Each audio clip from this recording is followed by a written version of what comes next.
फूल की खुशबू, हवा की चाप, शीशे की खनक, कौन सी शय है जो तेरी खुश बयानी में नहीं? आप कौन हैं? Who exactly are you? मैं जो कुछ बनना चाहती हूँ, जो कुछ करना चाहती हूँ, वो करके ही चुकूँ। ये भी कहा गया आपसे कि भाई आप एक मुस्लिम औरत हैं, आप जिस कम्युनिटी से आती हैं बहुत परेशान हैं वहाँ लोग, परसिक्यूटेड हैं। ये तमाम बातचीत हुई, आपने सोचा कभी हिंदुस्तान से बाहर रहने के लिए? नहीं, आपकी किताब में औरतें क्या क्या नहीं मांग रही हैं। कभी वो कहती हैं कि हमें ज़मीन का हक़ चाहिए, कभी वो कहती हैं हम मज़हब की ये बात नहीं मानते, कहीं ट्रेडिशंस को चैलेंज कर रही हैं। ये असली औरतें हैं क्या? मेरे कैरेक्टर्स, मेरे प्रोटोगनिस्ट जो बोलते हैं वो सही है। वो कहीं भी गलत बात नहीं बोलते, वो हक पर ही रहते हैं, इसीलिए उनमें इतना पावर है।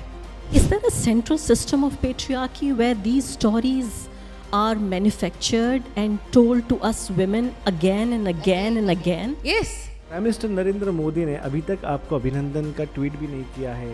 नरेंद्र मोदी ने कोई संदेशा नहीं भेजा तो आप सवाल उनसे करना चाहिए, मुझसे नहीं।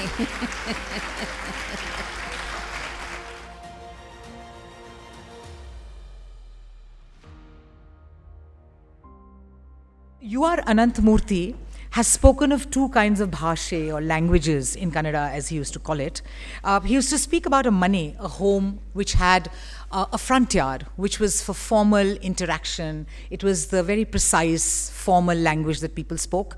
And then there was the language of the backyard, of the inner courtyard, which is the real stuff, which is colloquial, which is mildly abusive, which has got re in it, which has a lot of informalities. And lives sort of became complete when they spoke both the front yard language and the courtyard language. And I think Banu's work brings together the front yard and the backyard of most homes and lives. And through her lives, of course, there's a lot of talk about the oppressor, etc. But you also get to hear from both sides. She's able to bring that. The fragrance of many languages other than Kannada kind of peers in through her work, whether it is Urdu, Dakhni, Hindi, you see signs of all that. And of course, now language is a breaking news subject because Hindi is being imposed. We all want to discuss diversity, and India is clearly not one nation, one language.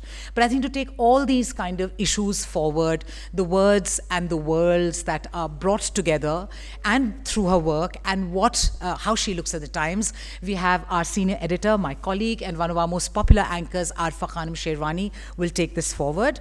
And other than that, we also have Pariplab Chakravarti, our illustrator, whose work you would have seen on the marvelous postcards outside and who's specially drawn this backdrop for Banu. We thought he should kind of draw his own conclusions and make some clear pictures about the whole event today. So if I could borrow a phrase from your acceptance speech, which I like the most, and if the audience also agrees with me, which is that this moment feels like 1,000 fireflies lighting up a single sky, brief, brilliant, and utterly collective. So I've interviewed hundreds of politicians, activists, lawyers, and journalists, but trust me, it is a rare honor for me to be sitting across you and interviewing you, conducting this conversation with you. Because of your work that you say Dil Ka Diya, am I right? Dil Ka Diya, Heart Lamp, and how it has lit up thousands of lives. Parveen Shakir said something, and I want to say that for you, which is, फूल की खुशबू, हवा की चाप, शीशे की खनक, कौन सी शय है जो तेरी खुश बयानी में नहीं? So thank you very much once again for coming here. When I was reading your book, there were several aspects and several instances in your book which felt like as if I was going through my childhood, especially one story that I've taken a screenshot of from the book, which I want to read out for the audience here, which really stuck with me, that this was not something like a North Indian phenomena that I heard during my childhood. Sometimes the stories felt like it was my story, sometimes it felt like it was my mother's story, sometimes my khala's stories. Like I know most of these women in your stories, especially this one instance where you say that suppose there comes a situation where the husband's body is full of sores with pus and blood oozing out from them. It is said that even if the wife uses her tongue to lick these wounds clean, she will still not be able to completely repay the debt she owes him. If he is a drunkard or a womanizer, or if he harasses her for dowry every day, even if all these ifs are true, he is still the husband. I mean, I remember my mother telling me these stories in Bahisht Zevar. There is this book which used to be given to Muslim women when they were married off. Behishti Zevar. Right? You remember that? Even in South, the practice is there. They would give Behishti Zevar when the girl is married off. It's the practice even in the South? Even in the South. It is there. Right. Because there are full guidelines to obey. The obedience book. So you don't think it's a great book? Yeah. You don't think it's a great book? I don't think it's a great book.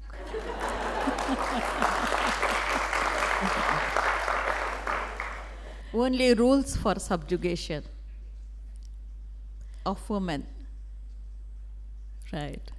So when I was coming here, I tweeted about this event, and the usual suspects, the BJP supporters, they say, I dare you to talk about patriarchy in the Muslim families. I dare you to talk about, women's rights to enter the masjids. I said, I accept the challenge. So we are going to talk about all this and much more, not just about Muslim women, but also about Hindu women, but also about women in general and their place in the society right now. But let me begin with this question with you, which is, how's... One thing before we start, let me tell you, just now we heard a passage from Heart Lamp. In Karnataka, there is one place called Heggodu, wherein there is a drama repertory, and that is equivalent to NST here at Heggodu. And the director of Heggodu, he has, practiced, he has taken a group of artists, one artist from NSD, her name is Salma, and they have featured a very beautiful play. They are enacting all over Karnataka. This is made into a play. This Heart Lamp is made into a play. And in each and every nook and corner of Karnataka, they are enacting this play, and there is so much of appreciation. People start weeping. They will be sobbing. We can see in the theater. It's such an emotional thing. There are a lot of appreciation, and people at Karnataka, they are just identifying with the aggrieved woman, and there is some gradual changes in their thought process. That is the latest development at Karnataka about this Heart Lamp. Excellent. Yes, please. But do you see this book turning into a film someday? There are some writers who do not want their books to be, adapted for films. Would you like that? Adapted for? For making a film? Yeah, of course. Some people want status quo to prevail in this society. Yeah, and those people, they doesn't like it. They doesn't like any changes in their society and any attempt to change the society. Yes, there it is. You would like your book to be converted into a film, which you're saying you would like that, right? Yeah, of course, it will reach the people. It will reach. It has to reach. And the latest news is Karnataka government has purchased 10,000 copies of Edaya Hanate, that is in Kannada, Heart Lamp in Kannada, and they have distributed these copies to all over Karnataka, to all the libraries, including village panchayat libraries. Excellent. It is reaching the people. That is why I am so happy. I am not a publisher to be very happy. I am a writer. And I feel so happy that these thoughts, it is not my only thought process, it is a thought process of every woman who can think. And this thought process is reaching each and everybody, even to the nook and corners of our Karnataka. That's why I am so happy about it. So I was thinking I was going to ask you, the first question is that how your life has changed after the award. I can already see your life has literally changed after that, if you would like to tell us more about that. Yes, my life has changed 360 degree. Because earlier, Hassan is not a big place. Of course, it is a city, but it is like just like a village. Because it has got all the qualities of a village. Whatever cooks in my kitchen for breakfast, it will be telecasted within half an hour to our entire mohalla. It has got such a beautiful news system, the network. So I was cool. I went to court. I attended some of the courts. I went home. I had some delicious food what my cook cooked, and then I would sleep. Whenever I liked, I would write something and attended some programs, and I was very happy with my husband. But now it so happens, this month, July, I am in my home only for 3 days. All the other time, I am just roaming about. I am visiting various places. I am visiting people. I am attending programs and signing books continuously. 700 books, 1,000 books. These booksellers, they are lining and they want hundreds of books to be signed. It's a different thing. Even after a program, I give autograph to some of the books, but the bookstores, they are sending 500 copies, 1,000 copies, even to my home and even to every place wherever I am. And this is the changes. Excellent. Congratulations but once I have not again. written even a single word, and I have not read even a single word from February, say from Wow. about past 6 months. So, Banu Mushtaq, since your book is also about diversity and inclusion and taking in as many people of different kinds as we can, we will try and talk at least in Hindi and Urdu and English we already are doing. I don't know Kannada and Dakkini, otherwise I would have tried that as well. So my next question to you would be, when you look at yourself, एक मुस्लिम औरत, एक मुस्लिम, जिसने एक घरेलू औरत थी, अचानक सड़क पर उतर गई, एक्टिविज़म करने लगी, उसके बाद आप लिखने लगी, और वो भी आप गौरी लंकेश की जो मैगज़ीन है उसका नाम मुझे याद नहीं आ रहा, लंकेश पत्रिका में आप लिखने लगी. इसके बाद गौरी लंकेश के फादर पिता जी, उनके पिता ने शुरू की थी, आप वहाँ लिखने लगी. उसके बाद आप वकील बन गई और फिर आप एक ऑथर बन गई. जब अपने दिमाग में आप अपना एक खाका खींचती हैं तो आप क्या हैं, आप कौन हैं, हु एग्जैक्टली आर यू? ये मुझे भी पता नहीं लगता. बट बात ये है कि मैं जो कुछ बनना चाहती हूँ, जो कुछ करना चाहती हूँ, वो करके ही चुकूँगी. For example I will tell you,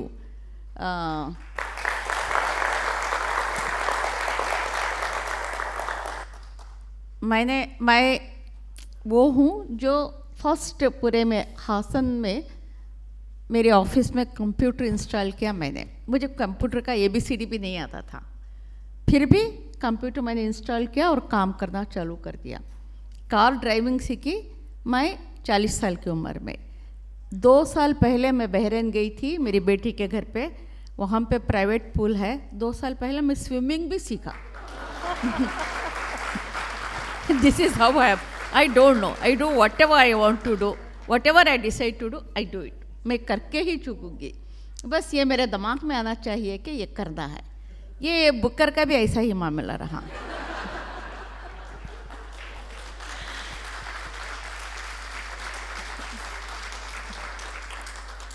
आप लंदन गई तो किसी ने आपसे कहा कि आप हिंदुस्तान से बाहर बस जाइए, अब आपका हिंदुस्तान में क्या काम है, और ये भी कहा गया आपसे कि भाई आप एक मुस्लिम औरत हैं, आप जिस कम्युनिटी से आती हैं बहुत परेशान हैं वहाँ लोग, परसिक्यूटेड हैं.